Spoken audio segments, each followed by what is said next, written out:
ನಮಸ್ಕಾರ. ಸಹಕಾರಿ ಟಿವಿ ಮೊದಲು ಮಾನವನಾಗು ವಿಶೇಷ ಸುದ್ದಿ ಸಮಾಚಾರಕ್ಕೆ ಸ್ವಾಗತ. ನಾನು ಉಮಾ. ನನ್ನ ಜೊತೆ ಇದ್ದಾರೆ ನಮ್ಮ ವಾಹಿನಿಯ ಸಂಪಾದಕರಾದ ಬಾಲಕೃಷ್ಣರವರು. ಸರ್ ನಮಸ್ಕಾರ. ಸರ್ ನಮಸ್ಕಾರ. ಮೊದಲಿಗೆ ಹೆಡ್ಲೈನ್.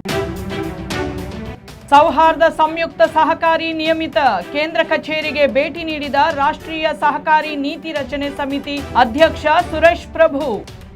ಸರ್, ಕಳೆದ ದಿನ ಬೆಂಗಳೂರಿನ ಮಲ್ಲೇಶ್ವರಂನಲ್ಲಿರುವಂತಹ ಕರ್ನಾಟಕ ರಾಜ್ಯ ಸೌಹಾರ್ದ ಸಂಯುಕ್ತ ಸಹಕಾರಿ ನಿಯಮಿತ ಇದರ ಕೇಂದ್ರ ಕಚೇರಿಗೆ ನಮ್ಮ ಶ್ರೀ ಸುರೇಶ್ ಪ್ರಭು ಅವರು ಭೇಟಿ ಕೊಟ್ಟಿದ್ರು. ಇದರ ಬಗ್ಗೆ ಹೇಳಿ. ಸುರೇಶ್ ಪ್ರಭು ಅವರು ಕೇಂದ್ರ ಸರ್ಕಾರದ ಮಾಜಿ ರೈಲ್ವೆ ಸಚಿವರು. ಇದರ ಜೊತೆಗೆ ಅವರು ಬಹಳ ಹಿರಿಯ ಸಹಕಾರಿಗಳು. ನೋಡಿ, ಮಹಾರಾಷ್ಟ್ರದಿಂದ ಬಂದವರು. ಮಹಾರಾಷ್ಟ್ರ ಅಂದ ಕೂಡಲೇ ಈ ಸಹಕಾರ ಕ್ಷೇತ್ರಕ್ಕೆ ತನ್ನದೇ ಆದಂಥ ಕೊಡುಗೆಗಳನ್ನು ಕೊಟ್ಟಂಥದ್ದು. ಸೊ ಆ ರೀತಿ ಸಹಕಾರ ಕ್ಷೇತ್ರದಲ್ಲಿ ಸುರೇಶ್ ಪ್ರಭು ಬೆಳೆದು ಬಂದಂಥವ್ರು. ಸಮಗ್ರ ಸಹಕಾರ ಕ್ಷೇತ್ರದ ಬಗ್ಗೆ ತಿಳುವಳಿಕೆ ಇಲ್ಲದಂಥ ವ್ಯಕ್ತಿತ್ವವನ್ನು ಹೊಂದಿರತಕ್ಕಂಥವ್ರು. ಪ್ರಸ್ತುತ ಈಗ ಅವರು ರಾಷ್ಟ್ರೀಯ ಸಹಕಾರಿ ನೀತಿ ರಚನೆ ಸಮಿತಿ ಅಧ್ಯಕ್ಷರಾಗಿ ಕೆಲಸ ಮಾಡ್ತಾ ಇದ್ದಾರೆ.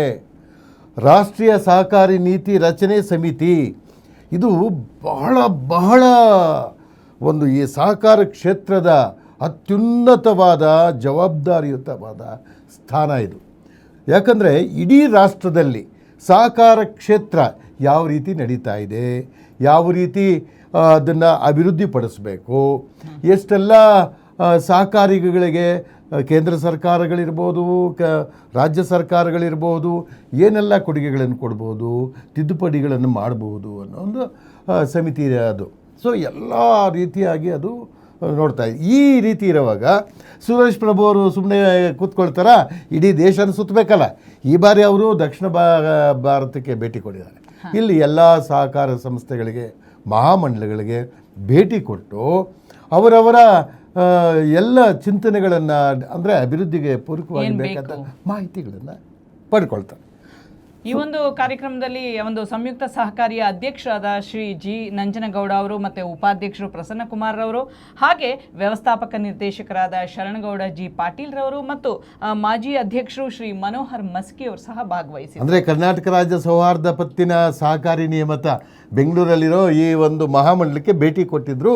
ಈ ಮಾನೀಯರೆಲ್ಲ ಅವ್ರನ್ನ ಸ್ವಾಗತ ಮಾಡಿದ್ರು. ನೋಡಿ, ಇಲ್ಲಿ ಕೂಡ ಈ ಅನೇಕ ಬೇಡಿಕೆಗಳಿರುತ್ತೆ, ಮನವಿಗಳು ಸಲ್ಲಿಸೋದಿರುತ್ತೆ, ಒಂದು ಸಂಸ್ಥೆಯ ಅಭಿವೃದ್ಧಿಗೆ ಏನೆಲ್ಲ ಬೇಕು ಅನ್ನೋ ಒಂದು ಮಾಹಿತಿಗಳನ್ನು ಕೊಡುವಂಥದ್ದು ಇರುತ್ತೆ. ಅದರಲ್ಲಿ ಭಾಳ ಪ್ರಮುಖವಾಗಿ ರಾಜ್ಯದ ಸೌಹಾರ್ದ ಸಹಕಾರಿಗಳಿಗಾಗಿ ರಾಜ್ಯ ಮಟ್ಟದ ಅಪೆಕ್ಸ್ ಮಾದರಿ ಬ್ಯಾಂಕ್ಗಳನ್ನು ಸ್ಥಾಪಿಸಲು ಕರಡು ನಿಯಮಾವಳಿಗಳಲ್ಲಿ ಇದನ್ನು ಸೇರಿಸೋದಕ್ಕೆ ಮನವಿ ಮಾಡಿಕೊಂಡಿದ್ದಾರೆ. ಅದರ ಜೊತೆಗೆ ರಾಷ್ಟ್ರ ಮಟ್ಟದ ಪತ್ತಿನ ಸಹಕಾರ ಸಂಸ್ಥೆಗಳ ಅಪೆಕ್ಸ್ ಬ್ಯಾಂಕನ್ನು ಆರಂಭ ಮಾಡೋದು, ಅಂದರೆ ಪ್ರಾರಂಭಿಸೋದು. ಪತ್ತಿನ ಸಹಕಾರ ಸಂಸ್ಥೆಗಳು ಈಗಾಗಲೇ ನಮ್ಮ ದೇಶದಲ್ಲಿ ಗುಜರಾತ್, ಮಹಾರಾಷ್ಟ್ರ, ಕರ್ನಾಟಕದಲ್ಲಿ ಭಾಳ ಚೆನ್ನಾಗಿ ಕೆಲಸ ಮಾಡ್ತಾ ಇದ್ದಾರೆ ಮೇಡಮ್. ಇದನ್ನು ಇಡೀ ರಾಷ್ಟ್ರದಲ್ಲಿ ಅದನ್ನು ತರಬೇಕು.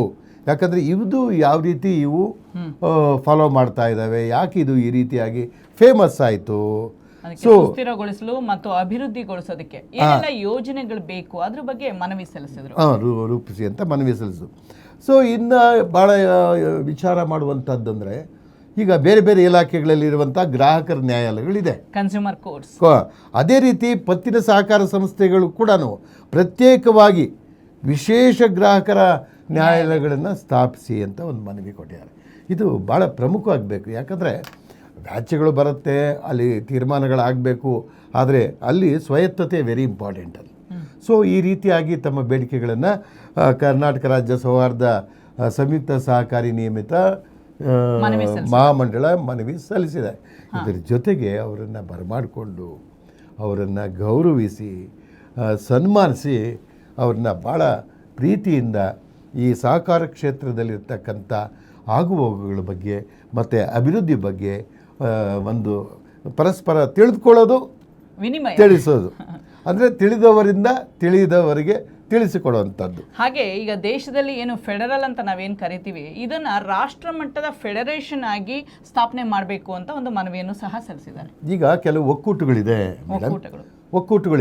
ಇದೇ ಒಕ್ಕೂಟಗಳು ಈಗ ಆಯಾ ರಾಜ್ಯದಲ್ಲಿ ಫೆಡರೇಷನ್ಗಳು ಭಾಳ ಇವೆ. ಆಯಾ ರಾಜ್ಯದಲ್ಲಿ ಫೆಡರೇಷನ್ಗಳು.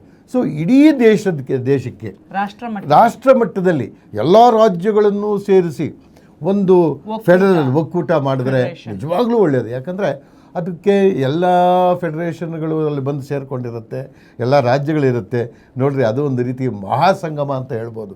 ಈ ರೀತಿಯಾಗಿ ಇದು ಮಾಡಿಬಿಟ್ರೆ ನಿಜವಾಗ್ಲೂ ಕೇಂದ್ರ ನಮ್ಮ ಅಮಿತ್ ಶಾ ಜಿಯವರು ಇದನ್ನು ನಿಜವಾಗಲೂ ಇದು ಬಹಳ ಶ್ರೇಷ್ಠವಾದ ಕಾರ್ಯ, ಮಹತ್ವವಾದ ಕಾರ್ಯ. ಇಡೀ ರಾಷ್ಟ್ರವನ್ನು ಮತ್ತೊಮ್ಮೆ ಈ ಸಹಕಾರಿ ಕ್ಷೇತ್ರದ ಮುಖಾಂತರ ಒಟ್ಟು ಮಾಡಿದಂಥ ಶ್ರೇಯಸ್ಸು ಅಮಿತ್ ಶಾ ಅವ್ರಿಗೆ ಸಲ್ಲಿಸುತ್ತೆ. ಅದೇ ರೀತಿ ಇದನ್ನು ಮನವರಿಕೆಯನ್ನು ಸುರೇಶ್ ಪ್ರಭು ಅವರು ಅಮಿತ್ ಶಾ ಅವರಿಗೆ ಮನವರಿಕೆ ಮಾಡಿಕೊಟ್ರೆ ಅವ್ರಿಗೂ ಕೂಡ ಈ ಗೌರವ ಸಲ್ಲಿಸುತ್ತೆ.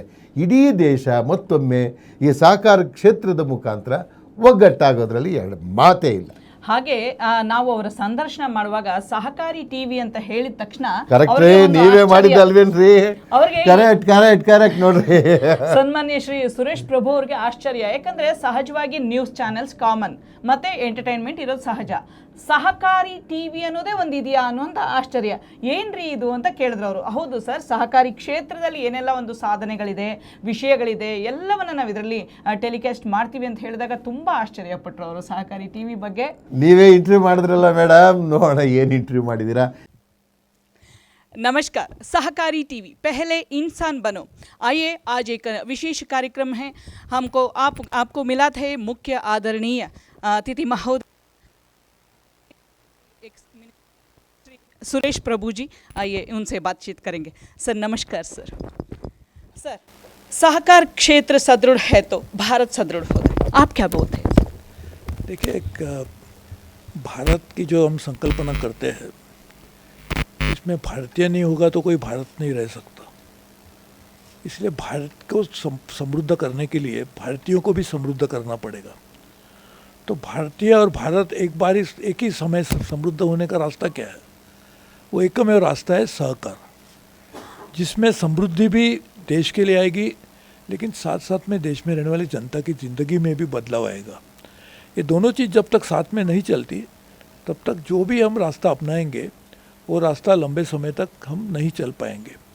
इसलिए सहकारिता एकमेव ऐसा माध्यम है जिसमें देश को तो तरक्की के रास्ते पे जरूर जाएगा।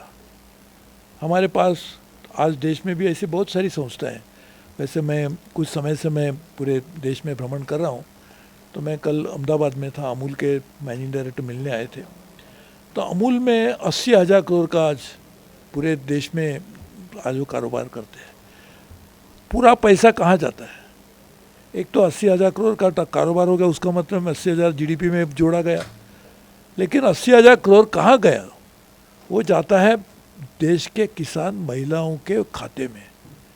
यानी क्या हुआ, 80,000 करोड़ बढ़ गया, इसके लिए देश की तरक्की हुई, लेकिन वो 80,000 करोड़ रुपये आप क्योंकि ऐसे किसानों के घर में पहुंचा जिनको एक तरक्की के रास्ते पे चलने की ज़रूरत थी।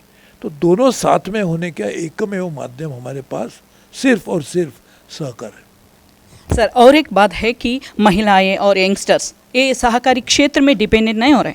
अगर उन लोगों ने डिपेंडेंट होना है तो उनको क्या लाभ होता है? सर देखिए, सहकारिता में सम्मिलित होने के लिए कोई बाधा नहीं है।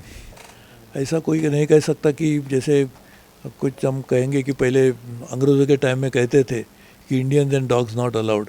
ऐसा तो सहकारिता क्षेत्र के कोई बाहर नहीं कह सकता कि women and youth not allowed, लेकिन इसमें लाने के लिए भी कोशिश करनी चाहिए। ऐसे आज तो बाधा नहीं है, लेकिन फिर भी पॉजिटिव वे से उनको किस तरह से इसमें सम्मिलित किया जाए, इसके लिए काफ़ी प्रयास करने की ज़रूरत है। इसके लिए मैं समझता हूँ कि सरकार को भी प्रयास करना चाहिए। आज जो सहकारी संस्था है, अच्छी मजबूत संस्था है, उनको भी ये प्रयास करना चाहिए। और मुझे लगता है हमारे देश में महिला, और मैं एक दावे से कह सकता हूँ, मैं जिस लोकसभा 4 टाइम चुन के आया, मेरा चुनाव क्षेत्र में महिलाओं की संख्या पुरुषों से ज़्यादा थी। इसलिए मैंने महिलाओं किस तरह से काम करते बहुत करीब से देखा है। मैंने लोकसभा में भी कहा था कि मैं तो दिखने में तो पुरुष जरूर हूँ, लेकिन मैं महिलाओं ने चुना हुआ पुरुष हूँ। इसके लिए महिलाओं की पीड़ा को मैं सबसे अच्छी तरह से जान सकता हूँ। इसके लिए मैं तो दावे से कह सकता हूँ कि अभी आप महिलाओं को किसी भी संस्था के साथ जुड़ेंगे तो ज़रूर महिला अच्छा काम पुरुषों से भी करती है। ये मैं ज़रूर कह सकता हूँ। और दूसरी बात रही युवाओं की, तो युवाओं को छोड़ के तो हम काम कर भी नहीं सकते। आज देश की 65% से ज़्यादा आबादी ये 35 साल से कम है, तो हम कैसे कह सकते कि हम युवाओं को लेंगे नहीं? तो उसका कोई जो काम हम कर रहे हैं उसका कोई मायना ही नहीं बनेगा। इसके लिए पुरुषों युवकों को और महिलाओं को सहकार क्षेत्र के साथ और जोड़ना चाहिए। इसके लिए कोई दो राय हो ही नहीं सकती।